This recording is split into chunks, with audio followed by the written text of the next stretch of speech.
Da, da, da, ba, ba, ba. What do I got here? Oh, my other thing there. Oh, hey, Instagram via the internet. It's me, T from the Pattersons taking the train to Tibet. Yes, it's it's the weekend, and well, I'm I'm in the village. See in South Africa, you have villages, you have townships, you have locations, then I guess you have cities, uh, like that. So right now I'm in a village, which is like, well, I'm in the village, and it's kind of, well, actually it's early in the morning. What time? Not that early in the morning. Sun's up. Let me see. Oh, 8:20. Uh, and I'm here because every weekend I come here. This where me and the wifey are hang out. And she does the African wifey thing, which means I just sit down and do nothing. So no, we would do it. I'm just kidding. I'm not just kidding because she took me a long time to at least be able to. It's a long. Well, be able to I cook, but I mean to be able to. Anytime I start something, she's jump in there. I got to go through all that. Anyway, but look, and every reality has a different thing. Like cities. Let's talk about crime, right?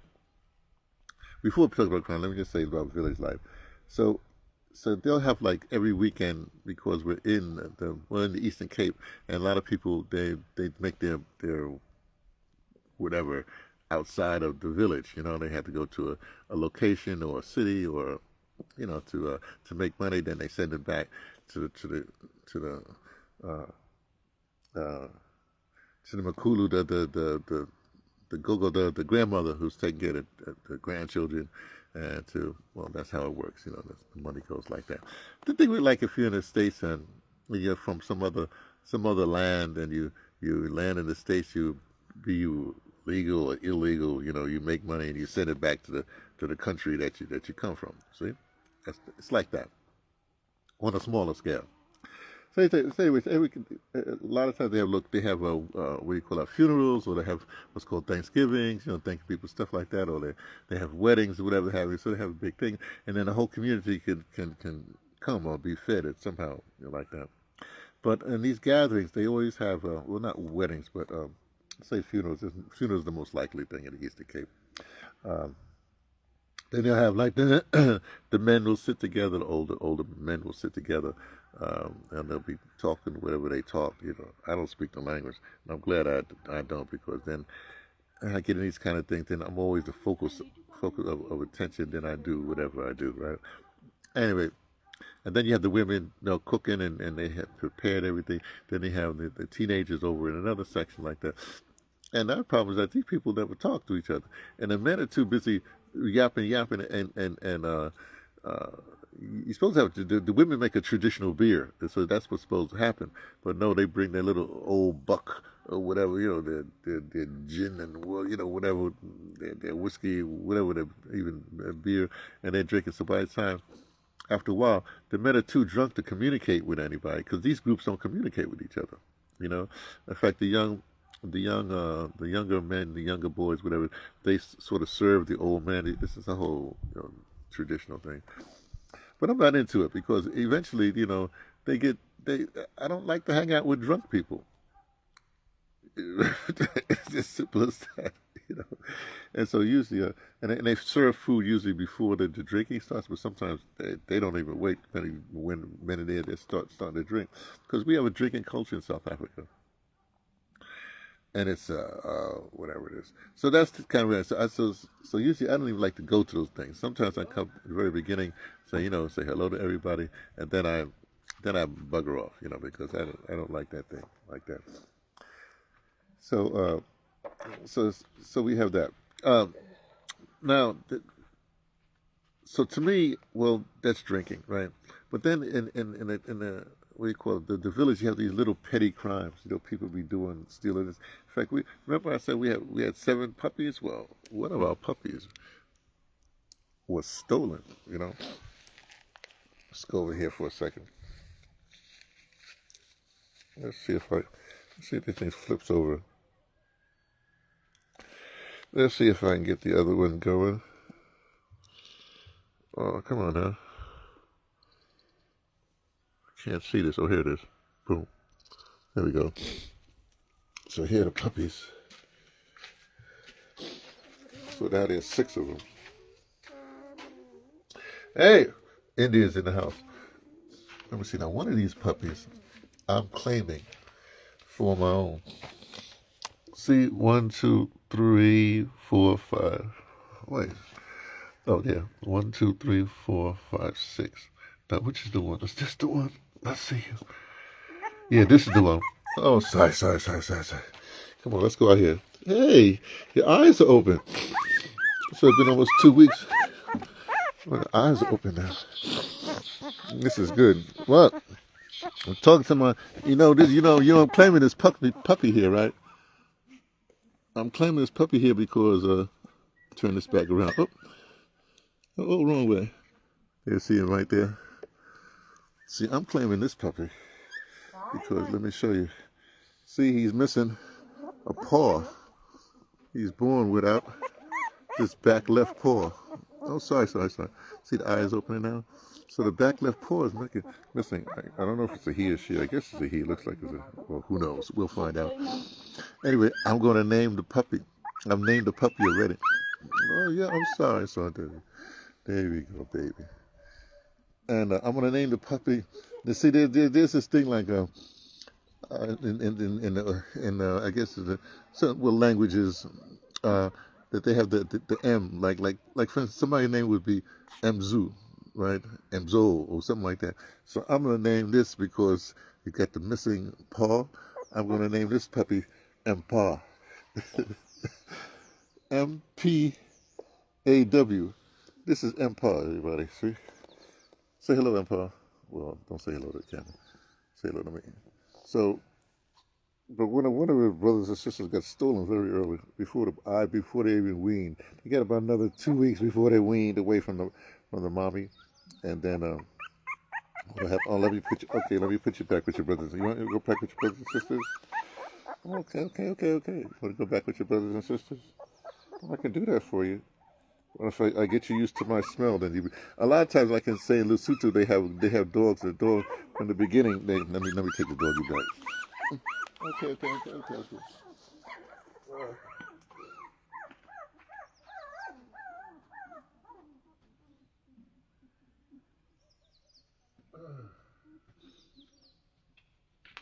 Okay. Hey, what are you doing? Go with it. Go. Hey, yo, mama, Tiny. Go tend to your children. The dog is always other places, right? So that's an example of crime in the village level. Stealing puppies, I guess, selling them for whatever it is, or they do other little things. In DeBrother, we have we think we got things turned around for us. Our block 16. People don't do any crime with block 16 because they know, hey, there's consequences, right? So we're fine there, and that's it. And then so block 16. It's more of like a location, you know what I mean? Because it's not quite it is a township, but it's also a location. But so it's like two things in one. And so then after that, then you'd have so location also would be like Dimbaza's location. We just had crime in Dimbaza. Oh, you said crime in Dimbaza? Yeah, they had not on block 16, but they had crime in Dimbaza. What happened? See, in the what they call a center, Dimbaza Center, they have they had a bank. I think they had a Capitec Bank there, and I think it was the F&B first. Anyway, so the Capitec Bank got damaged or something like that, and then they replaced it with this F&B or whatever they replaced it with, and then some people came and it's an outside ATM, I should say, and they bombed the thing, But that particular one, the however they had the thing, the real money goes all the way down lower, so they didn't get any money. Well, just a couple of days ago, then eventually it was replaced by two called Absa Bank. Absa's inside the Somali shop, and then outside where the bank usually was, they had two Nedbank things, two Nedbank machines. So you have 4 machines. This is where the crime gets really stupid. Now this is a location. the closest town, closest place we can get to another bank machine, and in fact, real banks, so these are just ATMs, bank machines, is in King Williamstown, Ponce or whatever they call it these days. So King Williamstown has real banks. So now, if you don't have any cash machines in this location, that means you got to go all the way. If you want to do some banking, you got to go all the way to King, which is like 20 minutes away, whatever it is. But it costs you like 50 rand. Well, it costs you 25 rand, each way. So that means you have to pay 50 rand plus whatever the fees are to get money out of a cash machine or go do your banking in King. So you got to take that time with them. So in other words, the criminals, stupid criminals, they deprive a whole location and all the people that don't have any resources and are forcing them to spend 50 rand, to go and take money out or go and do banking transactions when they could, you see? So that's what I call, well, you say stupid criminals, but I would say stupid community too, because somebody knows something. It's a location, like a village. Something happens in a village. Somebody knows something, but everybody's sort of related or whatever. They have. Well, if you don't do anything, then all these people. I don't even think. I don't know if any bank is going to want to do any banks. I don't know. The problem is when they blew these things up. The two things were inside. They went inside and blew those machines up. Then the outside blew those two net bank machines. They blew those things up. But if you're going to use explosives sometimes, that means you have means to get to explosives. That means you have some sort of resources. Plus, I don't know what time it happened. They say it happened at 1 o'clock in the morning or something like that. Well, that means that the police station is not far. If you're going to blow something, you can hear it. You'll hear it. So the police are useless. And plus, you have syndicates like that running around. Well, that's what the deal is. You got a syndicate. So isn't that what police are supposed to be about? Well, that's what they're supposed to be about. The big things, little things like somebody stealing a cell phone, so whatever it is, you can always, find something, right? So anyway, so that's what we have to deal with here in South. That's the kind of criminality in the lower level. And of course, then you have everything happening with the you know what I'm saying, with the graft and the nepotism and whatever the heck, whatever it is that people usually do when they get a middle class that's aspiring, but they fall off, and then they got to go to criminal activities to make their money. So anyway, so there it is. Let me give you. This was a crime report. We'll talk about something better some other time. Meanwhile, let me enjoy the thing. I see the donkey. I see you got a donkey in the yard right there. Let me show you the donkey. Just I can flip this back and forth right before. Show you the donkey here. See, we have a lot of grass here, so donkeys and cows and goats. I don't like the goats. They come. See the donkey there? Hey, donkey. There's the donkey. Just standing. I had a donkey is going to be the new, this in the Sahel, they did a lot of donkey things. We'll see what happens. I mean, hey, donkey. They're using donkeys to move things around, which is really smart.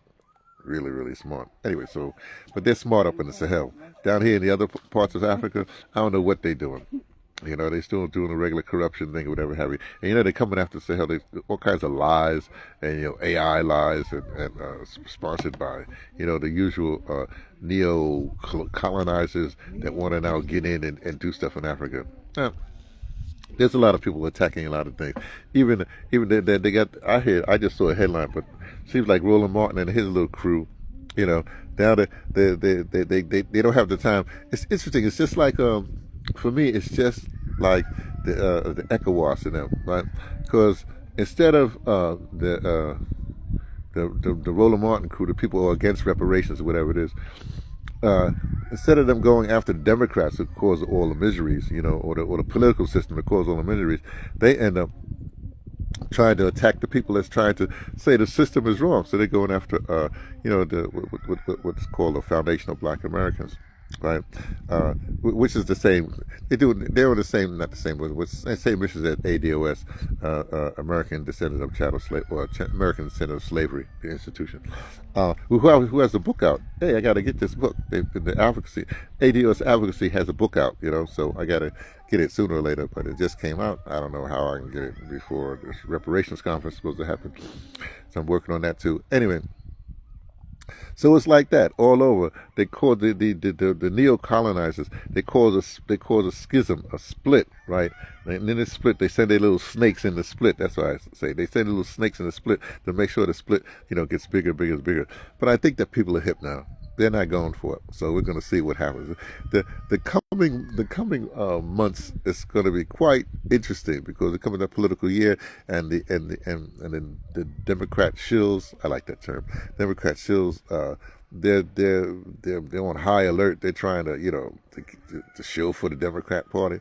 So we'll see what happens. This is going to be fascinating. Anyway, I've been talking too long. I'll let y'all go. It's a beautiful day in the neighborhood or in the village. Okay, so I got, all right. Hey, Julian, hey, I'm ending. Julian, sorry, man.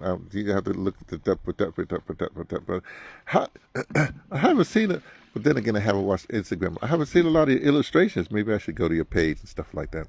Um, anyway, and did you move? You moved from upstate New York to someplace else, to Pennsylvania, something like that? Or wherever you moved to, I hope you move to more civilized things. Well, I'm in the boonies right now.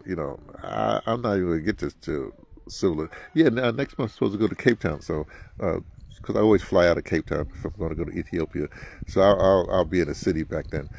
Being in different existences is kind of interesting. Anyway. Oh, so Julian, hey, there's a book out. ADOS Advocacy Foundation put up a book, supposed to be like $11 from whatever it is. It's a small book. Hey, get it. Tell me what you think. I got to get it myself, but I'm in the boonies, so it's going to be difficult. All right. I'll talk to you later. Bye.